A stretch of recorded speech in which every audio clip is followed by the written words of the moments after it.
bet you can feel like there's a lot of them, we're short. Short. Yeah. I'll wait till I get a microphone and then catch another question. So I don't have to repeat myself. Oh, it's so beautiful out here. It's awesome nice way to start the day. Look out over here.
Mr. Rossi, we're sitting on a dock that has a lot of history to it.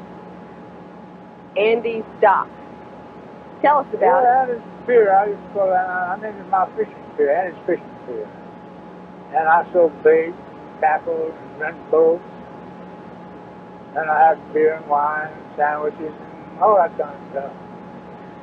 Did you build it?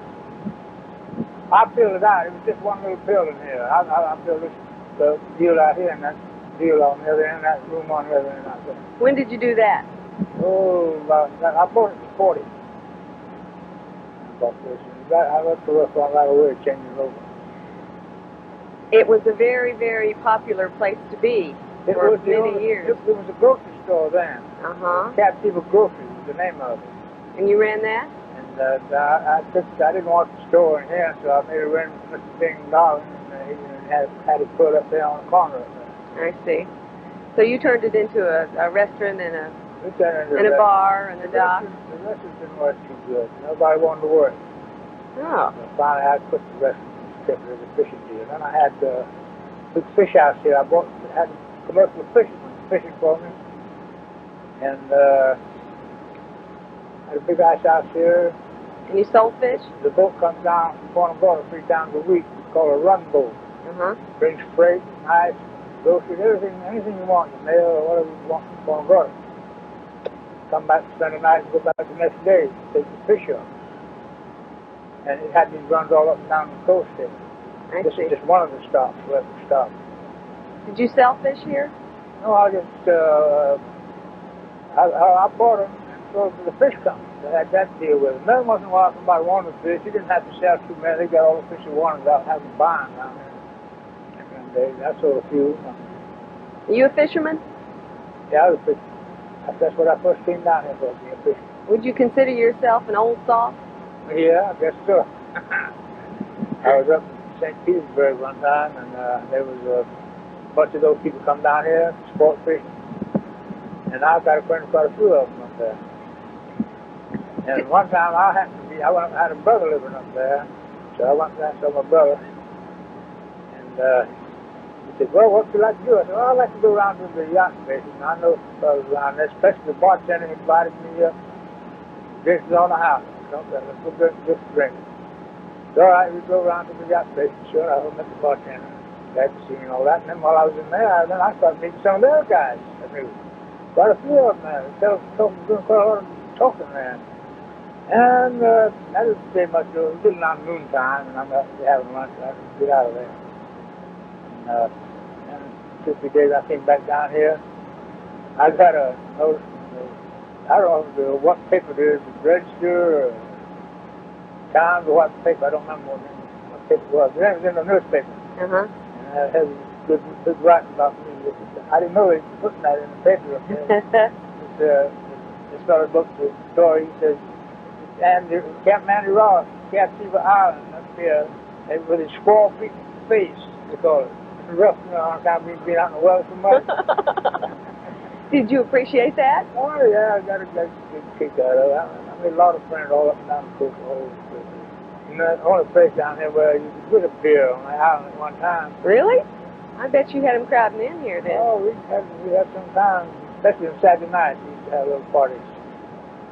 We had a lot of fun. The people that came down here on Saturday nights, are they still around? Well, I think I've always said this. I think I outdrank them all. Most of them, all my friends have died. I ain't got any pallbearers now. If I'm just going, I'd have to hide some. Tell us, when did you first come down here, and what led you to Captiva? Well, I'd like to say, I first came to Fort Grand. That's in Lee County, a place called Captiva Island. Mm-hmm. I know some fellas down here, the boys, working in this fish camp. So I finally got my mother to let me come. And now, how old were you then? I just going on 16. And I got off the train there, and the fellow took me down to this camp. It was in Turtle Bay, up in Charlotte County there. So I got the job. I knew the boys. They introduced me to the captain. And I said, well, I don't know. I'll come on without any hair and anything. I said, you know, it's going to be all right. They said, you're hired. What kind of job was it? It was a fishing, net fishing. I see. It's called stock netting back in them days. They had a whole crew of men working, and they pulled the nets and stuff.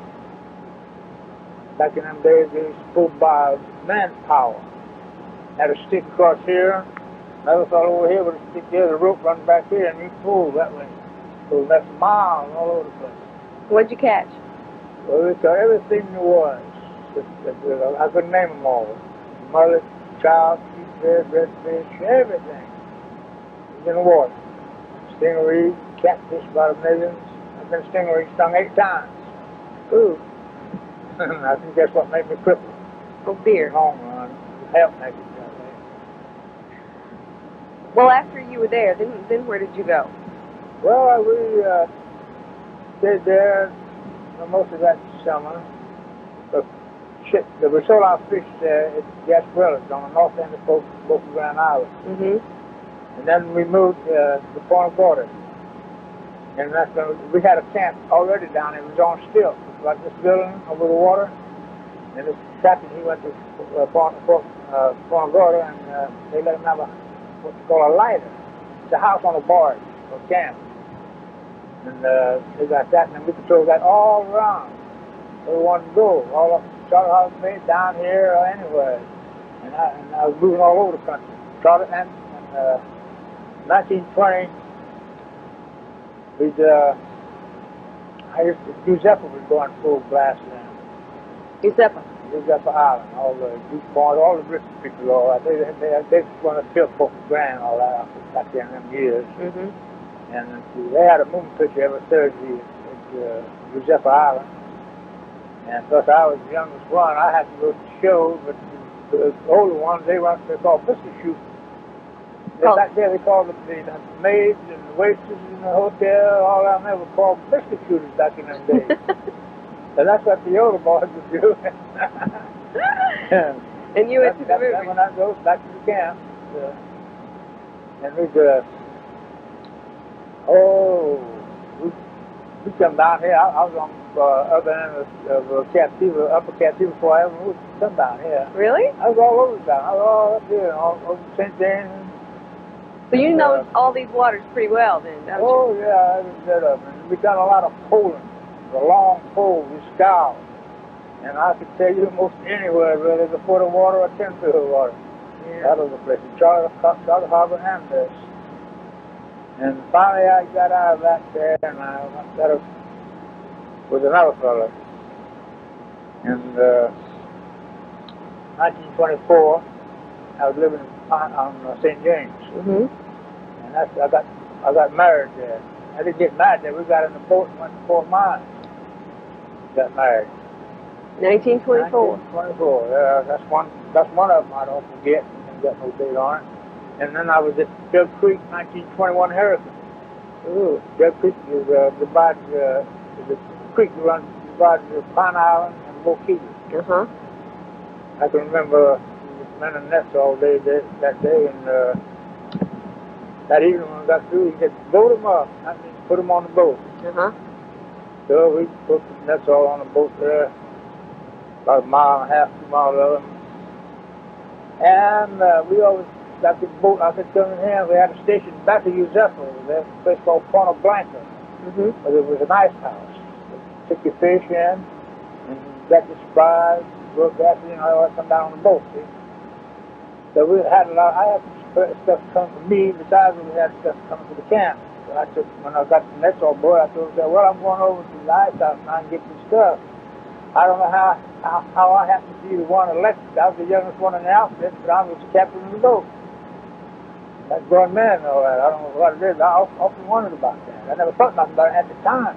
Maybe you were the most intelligent. Well, I guess that's what the captain must have thought, see? And I had me doing all the boat work and running the boat. So where'd you stay in the hurricane? So he said, well, before you go up there and get some groceries, hang on to the ladder and take it up there and anchor it in that hole up there. I said, I'll do it when I get back there. No, you don't. You're going to do it right now. All right, damn it, I'll do it right now. That made me mad, and I got a hold of them, took them onto the launch at the house and all the scows and everything, and I threw them up there. About 100, 200 pound anchor. I picked that thing up, slammed it down like that in the water, and I took off. Well, it made me come back. I got the groceries and all the stuff like that, and I got back about 10 o'clock at night, 9:30, somewhere along that. And I didn't even bother about eating. I just crawled up on. I had another bunk. I jumped up on that bunk and I went to sleep. So about 30 minutes. Hey. I said, what in the hell are you on now? You got home just in time. What do you mean just in time? The hurricane's here. I said, the hell with the hurricane. I slept through all night long. I slept there to get up and make money. You slept through the hurricane? It was like howling, and the tide was 6 or 7 feet above normal. And that was it, the 1921 hurricane. What was the name of that one? I don't remember now. They give them names then? I don't think they had names then. They had them so common all the time down there. Every year we just about had a hurricane somewhere. Did they do a lot of damage? That's done most damage than any of them I think will ever happen, because it hit from Key West to above Tampa. It just come right down there in Florida coast. Put ships on the dock, tore up places. Tampa was all pretty bad. Let's go back to 1924 when you got married. You got married in Fort Myers, and then what did you do? No, I stayed at St. James, and then we moved up to Ponta Blanca. Airline, got jobs, worked around there. I finally booked me a truck and started hauling junk. Good money in, coffee. And after that, you still wire all over the country with electric wire, from that storm. I get that and burn it up. Find it all anywhere, all kinds of stuff like that. I made some pretty good money out of that deal. I took it to Tampa. Sold it. Until that wore out, didn't find any more of that stuff, so I decided to go back fishing. my wife's uncle, he lived in St. James. He said the trout are biting good, but it's just ahead of that along the boom again. And I don't remember that because the price of fish went up. Mm-hmm. And so my wife's uncle lived down there, and so he invited to come down there and roll fish and make some good money now trout fishing. They're paying 12 cents a pound for trout. Now that's imagine running 12 cents. That's a real good price.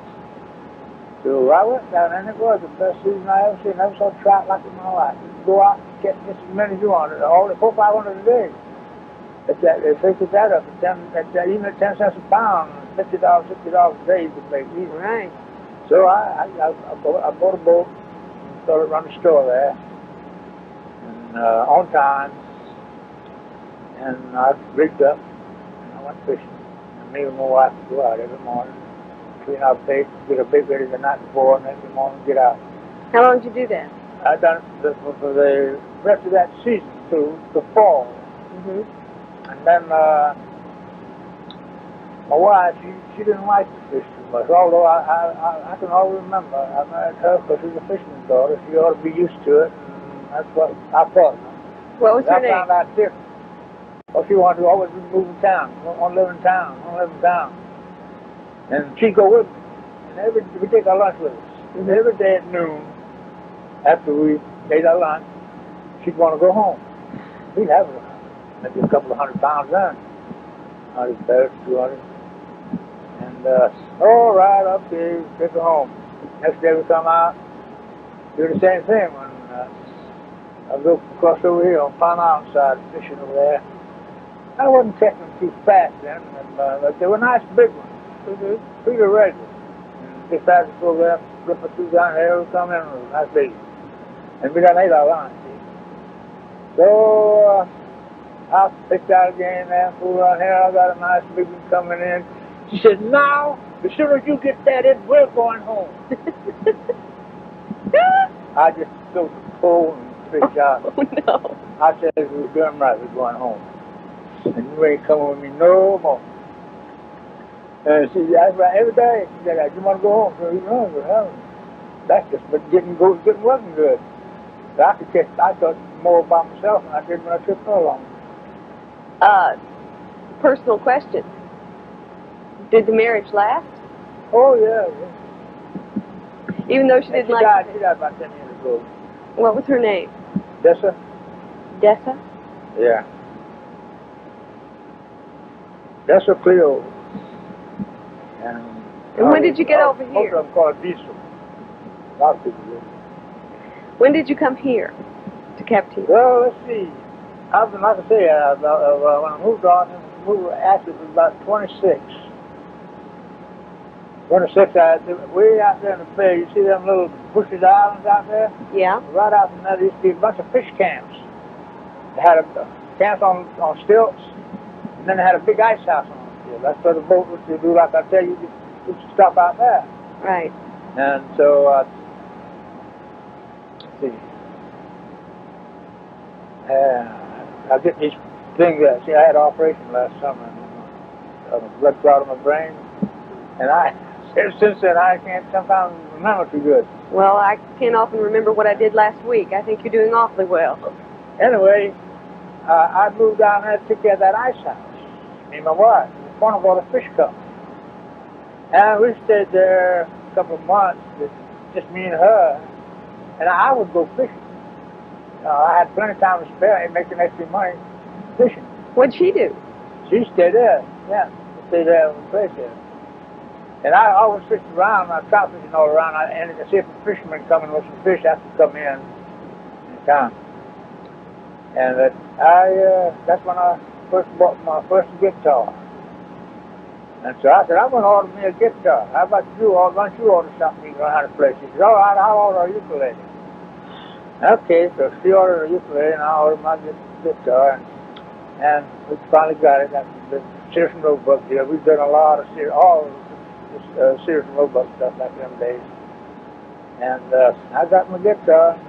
But a couple of months, 3 months after, I began getting tired of being out there, cramped out there at one of those places, so I told the fish company I was going to quit and get another man down there. So I got me some nets and went commercial fishing after that. And then 1926, I moved over here on Buck Key. Right across the way here. I spent the 1926 hurricane up at Cove Key, 12 miles this side of Point of Water.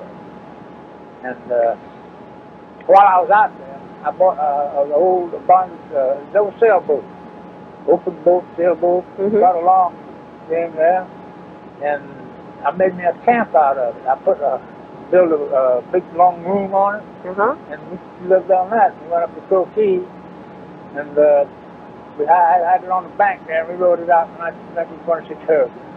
Wow. And then after that, we moved down here to Buck Key over here, 26.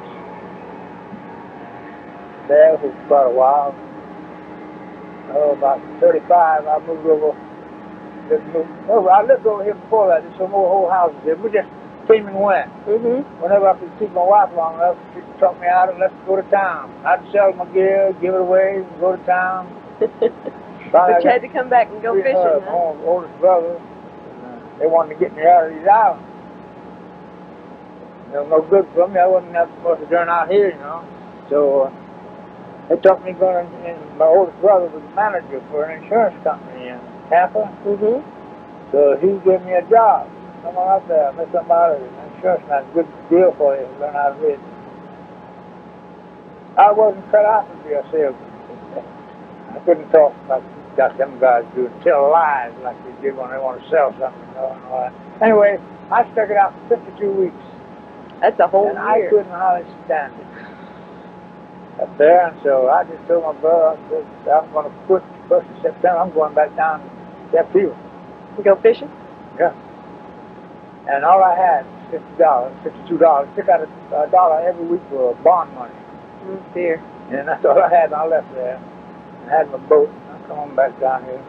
Have you stayed here ever since? I went fishing, and I fished ever since till fish and guys. Take parties out until 1940. I was guiding for Twin Waters then. I started about 35. Guided for them, and I guided them for 5 or 6 years. Before 1940, I bought this place here.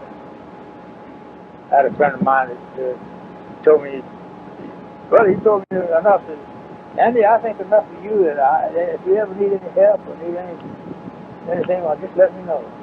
I'd be glad to help you. I appreciate it very much, which I never thought I'd ever wanted to. Then I got this place, the woman on this place wanted me to buy it. Her husband had died. And who was that? Randall was the name, though. And she wanted me to have, there was some millionaires bidding on the place too. One Captiva Island down here, they was bidding on the same place. And for just $50 more than he paid, he wanted to pay, I got the place. Wow. But somehow or another, I got to thinking about this thing, and she wanted me, she wanted me to have it. She wanted nobody else to have it. So I tried to figure out, why did she want me to have it? It happened there one time, my husband was running a place here, and he was bootlegging homebrew. There. And I was in here, and there was quite a crowd of people in here. There's a fellow come in, lived down there, I won't mention his name. He came in, and he got in a squabble with the old man. The old man was squabbling about his not bringing his bottles back. And they got into a squabble there, and they got in a fight. So I stood around watching for a while there. The old man grabbed his cheese knife over there. I think he cut a little, not much, just a small cut on his fellow's hand. This fellow grabbed the cocoa bottle and hit the old man. The old man was 60-some years old, you know. And hit the old man in the head with the cocoa bottle. And that's when I stepped in. He's going to go after the old man now, and I told him, I said, fella, I said, you done hurt the old man. I don't hurt him. This is my damn business. You stay out of it. I said, I don't give a damn who's business. I said, don't hurt the old man no more. You got to do better than enough now. And I wasn't paying no attention. All of a sudden, bam! Shot a hole right down there with a pistol. I didn't know he had that pistol. Oh, he was out, shot right there. And then he jumped over here with a gun in his hand, but he didn't point at me. I stood right there, I don't know where that goes. Of course, I wasn't there then. out there, out open. And I cussed that guy, I cussed him for anything, everything I could think of. I didn't give a damn who women or what. I was mad.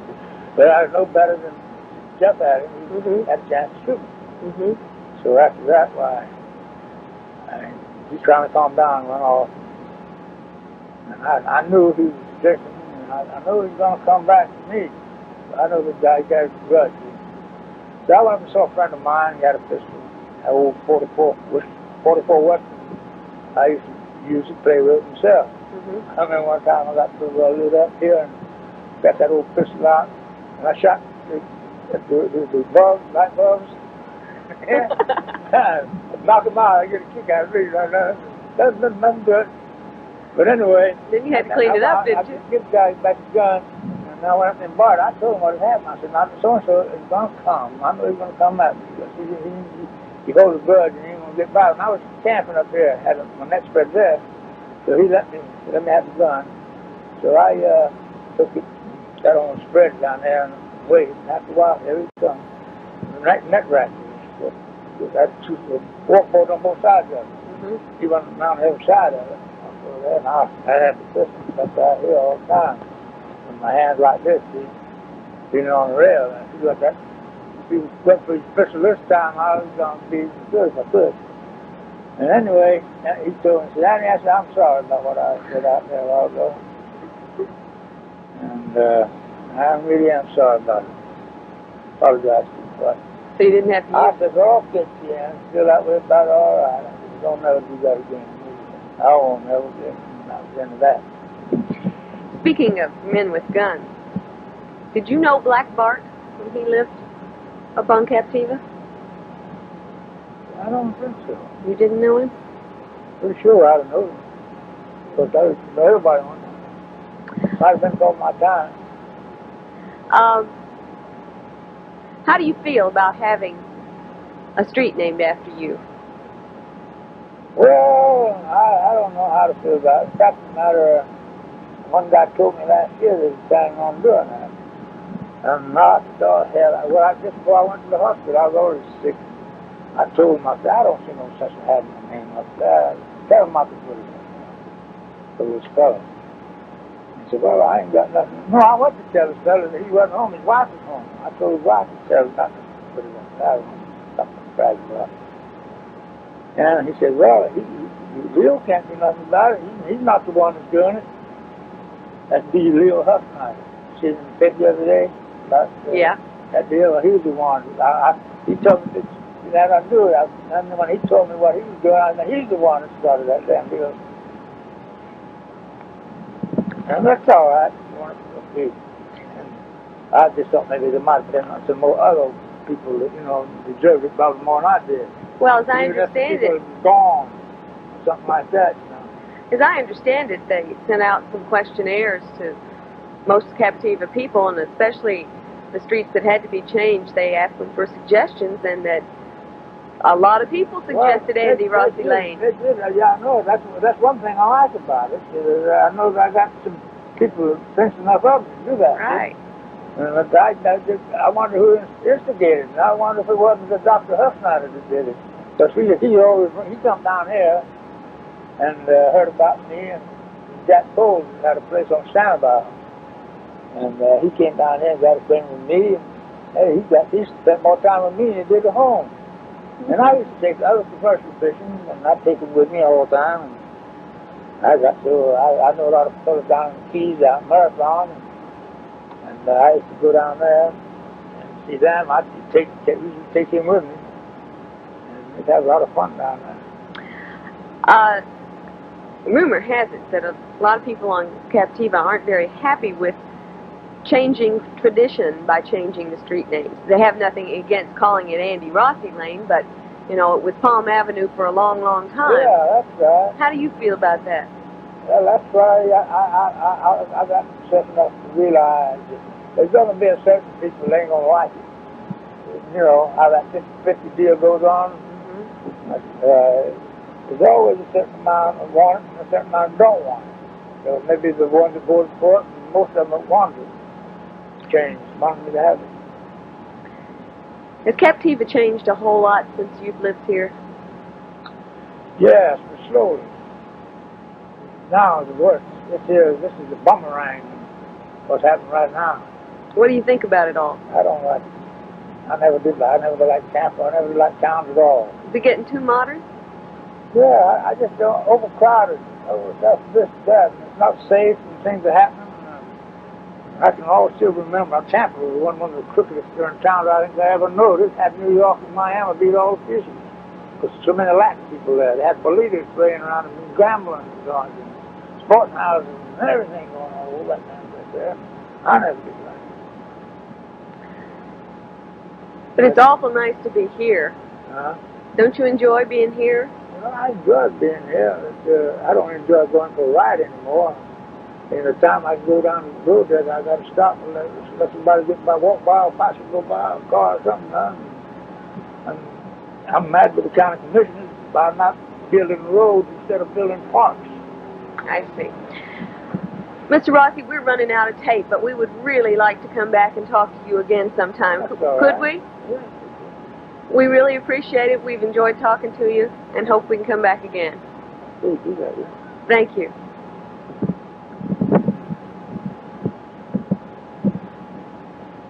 Yeah, we had some wonderful times out here. People used to come from all over Fort Myers, even Fort Myers on weekends. People come down their boats, you know, spend time in here. You know everybody in the whole county, all up and down the coast. Folks stopping here. You're going to place you can get in gasoline in Boca Grande and up on the rest. Some of the boats.